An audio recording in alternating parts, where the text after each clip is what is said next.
Good morning everyone. It is bright and early and today I am working on some projects. Go ahead and let me get my meal started and then I can go outside and do some work.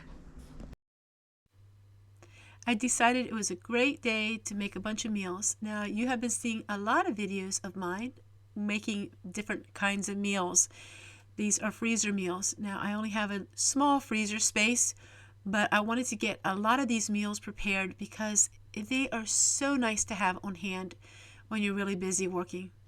I'm making the meatballs. Yes, I make them a lot.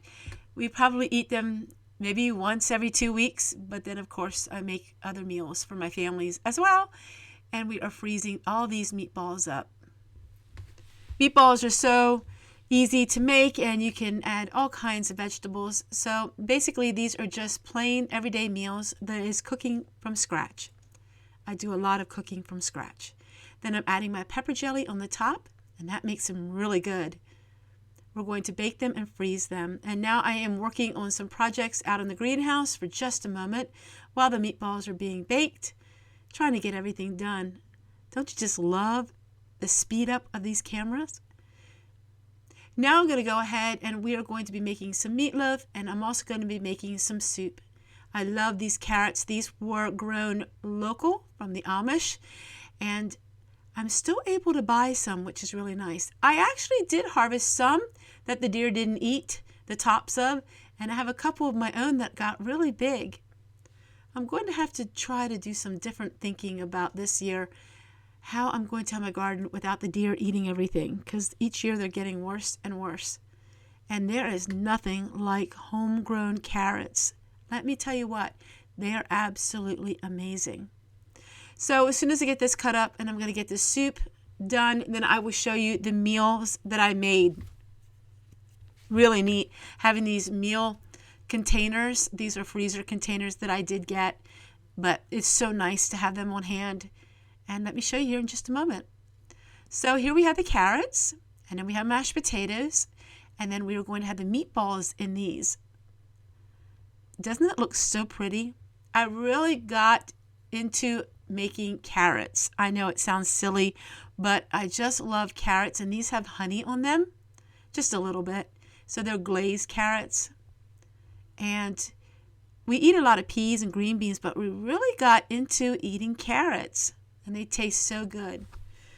So let me go ahead and prepare all of these. I hope this inspires you a little bit. I know a lot of you don't have any large families to feed. Maybe it's just you and your husband.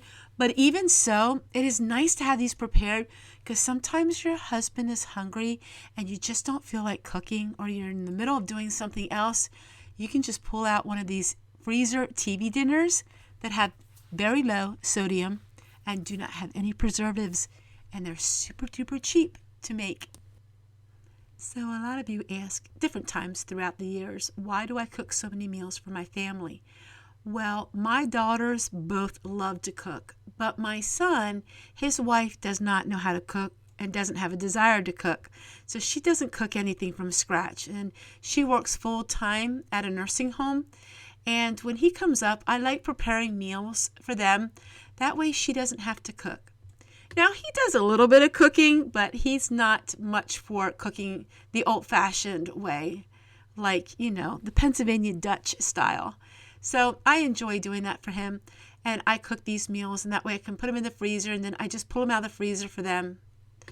I totally understand that when you work full-time, cooking is something that you probably don't always feel like doing, especially if you didn't grow up cooking scratch or didn't grow up being taught. Now, I grew up, my mom taught me how to be a homemaker. Homemaking was extremely important, and that was a subject that all of us needed to learn. My mother was very particular in teaching homemaking skills.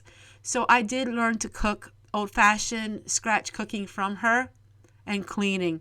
My goodness, my mom was an old-fashioned cleaner.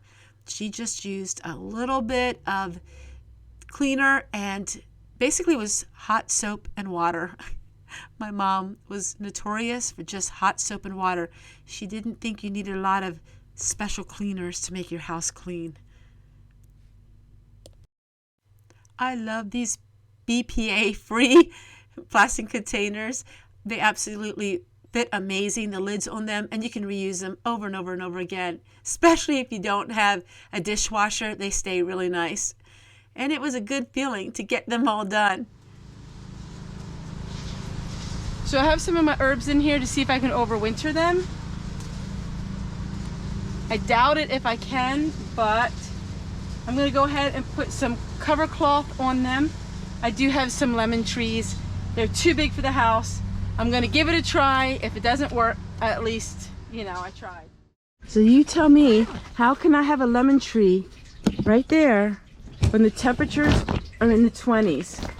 So the temperature's in the 20s, and I've had this out now 2 months. I don't know if it will eventually die or not, but it's amazing.